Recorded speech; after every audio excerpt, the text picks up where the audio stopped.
Love is something you do. I mean, love makes you do things. Sometimes things you wouldn't normally do. Love prompts you to do things that you would never otherwise do. Love makes you sacrifice. 5-year-old Mary went under a serious operation many years ago. She lost a lot of blood and needed a transfusion. Now, this was back before blood banks and donor clinics and age restrictions on donating blood. And tests showed that the blood of her brother matched hers. "Will you give your sister some of your blood, Jimmy?" asked the doctor. Well, young Jimmy set his teeth and said, "Yes, sir, if she needs it." So at once they prepared Jimmy for the transfusion. In taking the blood, the doctor noticed that Jimmy was getting pale, yet there seemed to be no apparent reason. "Are you feeling ill, Jimmy?" asked the doctor. "No, sir," said Jimmy, but I was just wondering, when will I die?" "Die?" gasped the doctor. "You think people die when they give blood to someone?" "Yes, sir," replied Jimmy. "And you were going to give your life for Mary?" "Yes, sir," came the simple reply. Love is something you do.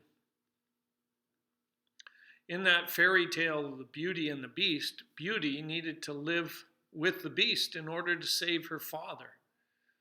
Now, the Beast was a frightful, grotesque, bizarre-looking creature. She didn't want to live with the Beast. She was terrified of him at first, but because she wanted to save her father, she found the courage to go. And then, while he looked fearsome, she discovered he was kind and gentle and good.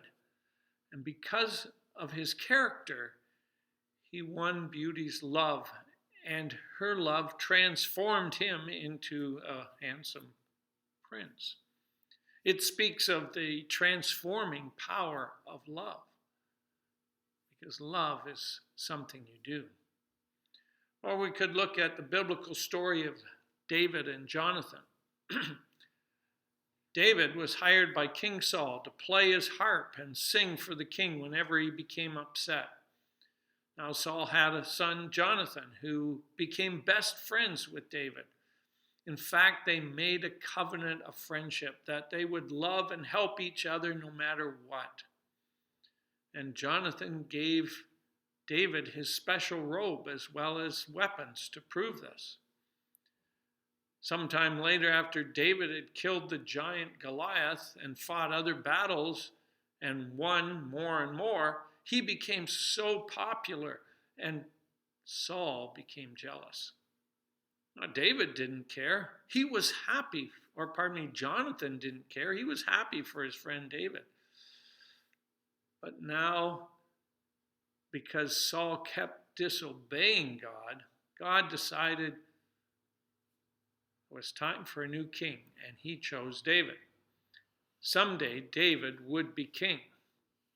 Now, this made Saul angry because he wanted Jonathan to be the next king. And so, through his jealousy and his anger, he tried to kill David numerous times. Well, Jonathan found out what his father was trying to do, so he warned David and helped him escape to a safe place. He did this because he loved his friend David. It was labor prompted by love. Love is something you do. And that's what Paul had said to the people in Thessalonica. He commended them for their labor prompted by love. Their love was something they did. In August of 1983, Russell Stendhal was taken hostage into the jungle of Colombia by a band of guerrilla soldiers. For nearly 5 months, He learned what it really means to love one's enemies. He wrote a letter home saying, "I'm in danger only of losing my life. They are in danger of losing their souls." Through kindness, Russell befriended his guards. One day, the commander told him, "We can't kill you face to face. We like you. So we will have to kill you in your sleep." Well, God enabled Russell to forgive, but for the next 10 days and nights he couldn't sleep. A submachine gun was repeatedly thrust into his face under the mosquito net. But the guards couldn't bring themselves to pull the trigger. On January 3rd of 1984, Russell was released, and when he said goodbye, tears filled the eyes of some of his captors. Love is something you do. There was a family, Margaret with her 4 grown children, who had lost everything in a fire. The family was poor, partly because they didn't know how to manage their money. She and her daughter were on welfare. The 3 sons worked at some low-paying jobs.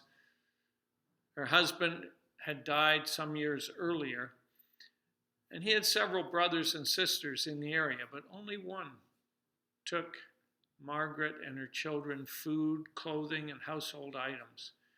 She knew they had misused things. She knew they didn't know how to budget. She had tried to help them in that ever since her brother had been hurt by a drunk driver and couldn't work. She had tried to help them after he died, and they had been left alone without much idea of how to manage. A lot of times they didn't listen, though. Why did she do all these things? Why didn't she give up on them like most people had? Love. Her labor was prompted by love. Love is something you do. Dorcas was like that. She was constantly helping others. In fact, the Bible tells us that when Dorcas became ill and died, all the poor people in her community were very sad. And they sent for Peter, who came and prayed, and God raised her back to life. You see, Dorcas had made many things for the poor. She was always doing good, the Bible says. Her labor was prompted by love. Or there was Mother Teresa, who spent her life ministering to the dying in Calcutta. She gave herself to help the poor, the outcasts, the ones society rejected. What makes a person help and comfort dying people day after day? Love. Love for God, and then love from God shown to others. It was a labor prompted by love. Love is something you do. In the 16th century, in England, Oliver Cromwell was in charge, and he ordered that a soldier be shot for his crimes at the ringing of the evening bell. But that night, at the fateful hour, there was no sound from the belfry. You see, the girl who was engaged to be married to this condemned man had climbed up into the tower and had somehow managed to jump and grab the great clapper of the bell to prevent it from striking. And brought before Cromwell to give account of her actions, she only wept and showed him her bruised and bleeding hands and body. Cromwell was greatly impressed and said, "Your lover is alive because of your sacrifice. He will not be shot." It was a sacrifice, a labor prompted by love. Love is something you do. In fact, if New York policeman William Fox had been uncaring, 17-year-old Michael Buchanan may have met a tragic death. The youth had been beaten by his father and felt it made no difference to anyone what became of him. And so he decided to end it all by leaping off a hotel roof. As the crowd urged him to jump, Michael heard Fox call out to him, "Someone cares. I'd be proud to have a son like you." And that was the turning point. Michael decided not to jump, and Fox convinced him to come down. And the bachelor policeman became Michael's guardian, and the boy went to live with him. A short time later, Michael's mother showed up, having learned of his whereabouts from the publicity about Fox's adoption proceedings. 15 years earlier, she had lost custody of her son, but she still loved him. Now, Michael has found a new life with his mother and stepfather in Texas. And William Fox, he had reached out in love to a teenager he did not know. It was love that prompted him to take Michael into his home. It was love that enabled him to work with the boy's mother and stepfather to get Michael settled with them. Love had prompted William Fox to action. It was a labor prompted by love. You see, love is something you do. We see that in the story of the Good Samaritan. You know, a man had been beaten and left for dead, laying along the side of a road, and some others had gone by.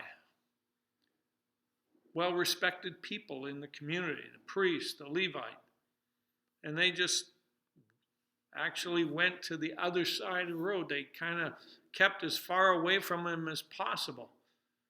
They didn't want to get involved. But then this Samaritan man, one who in normal situations, the man who was the victim would have ignored or hated, this Samaritan stopped. And he helped him. He dressed his wounds. He took him to an inn, paid for his lodging, paid for care, and then went on his way. Why? What was he getting out of it? Quite possibly, the man might have insulted him later, hated him. He didn't know. But the Good Samaritan was prompted by love. And Jesus said to those listening, "Go and do likewise." In his book, Mere Christianity, C.S. Lewis wrote, "Do not waste your time bothering whether you love your neighbor. Act as if you did." As soon as we do this, we find one of the great secrets. When you are behaving as if you love someone, you will presently come to love him. If you injure someone you dislike, you will find yourself disliking him more. If you do him a good turn, you will find yourself disliking him less. You see, love is something you do. Love prompts us to action. It has little to do with feelings. Oh, we may be attracted to someone without loving them. And we can love someone, yet at times have no special feeling for them. Love, true biblical love, is a decision of our will. It is a commitment we make. When a married couple split up and say they don't love each other anymore, it's because they made choices to stop loving. Oh, they may have been made bit by bit, but they were made. And those couples who stay together until death parts them have made choices also. Choices to forgive, choices to defer, choices to seek what's best for their partner, choices to love in spite of difficulties. Because love is something you do.